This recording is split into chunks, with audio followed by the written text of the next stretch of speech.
उत्पत्ति अध्याय 27। उत्पत्ति अध्याय 27।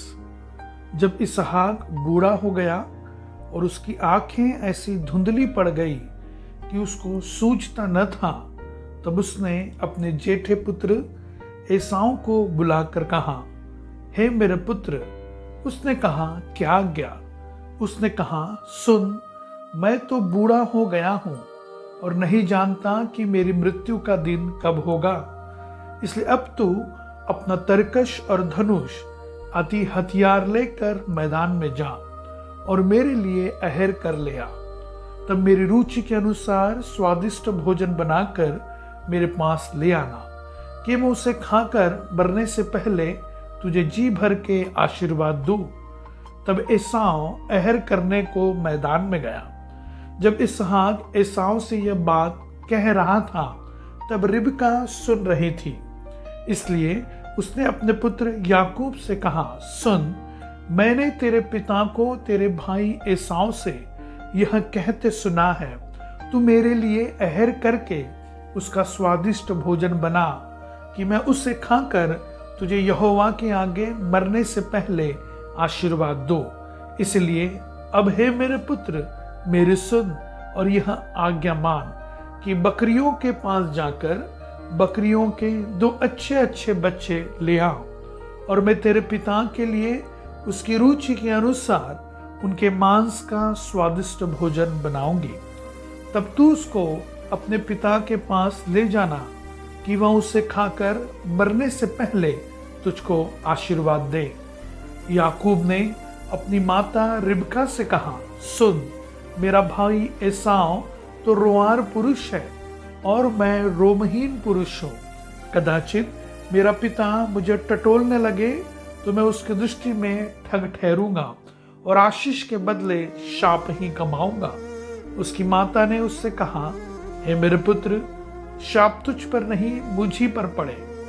तू केवल मेरी सुन और जाकर भी बच्चे मेरे पास ले आ। तब याकूब जाकर उनको अपनी माता के पास ले आया और माता ने उसके पिता की रुचि के अनुसार स्वादिष्ट भोजन बना दिया। तब रिबका ने अपने पहलौठे पुत्र एसाव के सुंदर वस्त्र जो उसके पास घर में थे लेकर अपने छोटे पुत्र याकूब को पहना दिए और बकरियों के बच्चों की खालों को उसके हाथों में और उसके चिकने गले में लपेट दिया और वह स्वादिष्ट भोजन और अपनी बनाई हुई रोटी भी अपने पुत्र याकूब के हाथ में दे दी। तब वह अपने पिता के पास गया और कहा, हे मेरे पिता। उसने कहा, क्या बात है? हे मेरे पुत्र, तू कौन है? याकूब ने अपने पिता से कहा, मैं तेरा जेठा पुत्र एसाव हूं। मैंने तेरी आज्ञा के अनुसार किया है, इसलिए उठ और बैठकर मेरे अहर के मांस में से खा कि तू जी से मुझे आशीर्वाद दे। इसहाक ने अपने पुत्र से कहा, हे मेरे पुत्र, क्या कारण है कि वह तुझे इतनी जल्दी मिल गया? उसने यह उत्तर दिया, तेरे परमेश्वर यहोवा ने उसको मेरे सामने कर दिया। फिर इसहाक ने याकूब से कहा, हे मेरे पुत्र, निकट आ, मैं तुझे टटोल कर जानूं कि तू सचमुच मेरा पुत्र एसाव है कि नहीं। तब याकूब अपने पिता इसहाक के निकट गया और उसने उसको टटोल कर कहा, बोल, तो याकूब सा है, पर हाथ एसाव ही के से जान पड़ते हैं। और उसने उसको नहीं पहचाना क्योंकि उसके हाथ उसके भाई के से रोआर थे। अतः उसने उसको आशीर्वाद दिया और उसने पूछा, क्या तू सचमुच मेरा पुत्र एसाव है? उसने कहा, हाँ मैं हूं। तब उसने कहा, भोजन को मेरे निकट ले आ कि मैं अपने पुत्र के अहेर के मांस से खाकर तुझे जी से आशीर्वाद दूं। तब वह उसको उसके निकट ले आया और उसने खाया और वह उसके पास दाख मधु भी लाया और उसने पिया। तब उसके पिता इसहाक ने उससे कहा, हे मेरे पुत्र, निकट आकर मुझे चूम। उसने निकट जाकर उसको चूमा और उसने उसके वस्त्रों का सुगंध पाकर उसको यह आशीर्वाद दिया, देख, मेरे पुत्र की सुगंध जो ऐसे खेत की सी है जिस पर यहोवा ने आशीष दी हो। परमेश्वर तुझे आकाश से ओस और भूमि की उत्तम से उत्तम उपज और बहुत सा अनाज और नया दाख मधु दे। राज्य राज्य के लोग तेरे अधीन हो और देश देश के लोग तुझे दंडवत करे। तू अपने भाइयों का स्वामी हो और तेरी माता के पुत्र तुझे दंडवत करे। जो तुझे शाप दे वे आप ही शापित हो और जो तुझे आशीर्वाद दे वे आशीष पाए। जैसे ही यह आशीर्वाद इसहाक याकूब को दे चुका और याकूब अपने पिता इसहाक के सामने से निकला ही था कि एसाव अहर लेकर आ पहुंचा। तब वह भी स्वादिष्ट भोजन बनाकर अपने पिता के पास ले आया और उससे कहा, हे मेरे पिता, उठकर अपने पुत्र के अहर का मांस खा ताकि मुझे जी से आशीर्वाद दे। उसके पिता इसहाक ने पूछा, तो कौन है? उसने कहा, मैं तेरा जेठा पुत्र एसाव हूं। तब इसहाक ने अत्यंत थरथर कांपते हुए कहा, फिर वह कौन था जो अहर करके मेरे पास ले आया था और मैंने तेरे आने से पहले सब में से कुछ कुछ खा लिया और उसको आशीर्वाद दिया। अब उसको आशीष लगी भी रहेगी।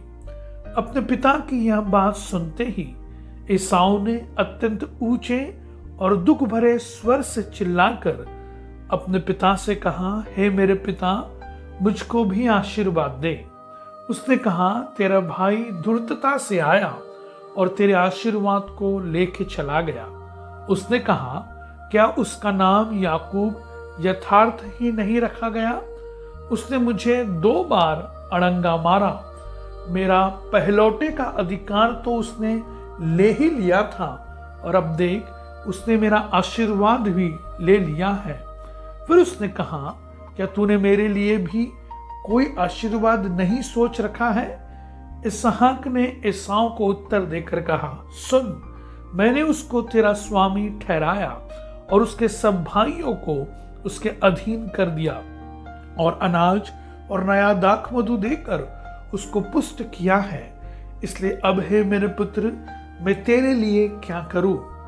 एसाव ने अपने पिता से कहा, हे मेरे पिता, क्या तेरे मन में एक ही आशीर्वाद है? हे मेरे पिता, मुझको भी आशीर्वाद दे। यो कहकर एसाव फूट फूट के रोया। उसके पिता इसहाक ने उससे कहा, सुन, तेरा निवास उपजाऊ भूमि से दूर हो और ऊपर से आकाश की ओस उस पर न पड़े। तो अपनी तलवार के बल से जीवित रहे और अपने भाई के अधीन तो हो, पर जब तू स्वाधीन हो जाएगा तब उसके जुए को अपने कंधे पर से तोड़ फेंके। एसाव ने तो याकूब से अपने पिता के दिए हुए आशीर्वाद के कारण बैर रखा और उसने सोचा, मेरे पिता के अंतकाल का दिन निकट है, फिर मैं अपने भाई याकूब को घात करूंगा। जब रिबका को उसके पहलौटे पुत्र एसाव की ये बातें बताई गई, तब उसने अपने छोटे पुत्र याकूब को बुलाकर कहा, सुन, तेरा भाई एसाव तुझे घात करने के लिए अपने मन में धीरज रखे हुए है। इसलिए अब हे मेरे पुत्र, मेरी सुन और हारान को मेरे भाई लाबान के पास भाग जा और थोड़े दिन तक, अर्थात जब तक तेरे भाई का क्रोध न उतरे तब तक उसी के पास रहना। फिर जब तेरे भाई का क्रोध तुझ पर से उतरे और जो काम तूने उससे किया है उसको वह भूल जाए, तब मैं तुझे वहां से बुलवा भेजूंगी। ऐसा क्यों हो कि एक ही दिन में मुझे तुम दोनों से रहित होना पड़े। फिर रिबका ने इसहाक से कहा, हित्ती लड़कियों के कारण मैं अपने प्राण से घिन करती हूं, इसीलिए यदि ऐसी हित्ती लड़कियों में से जैसी इस देश की लड़कियां हैं, याकूब भी एक से कहीं विवाह कर ले तो मेरे जीवन में क्या लाभ होगा।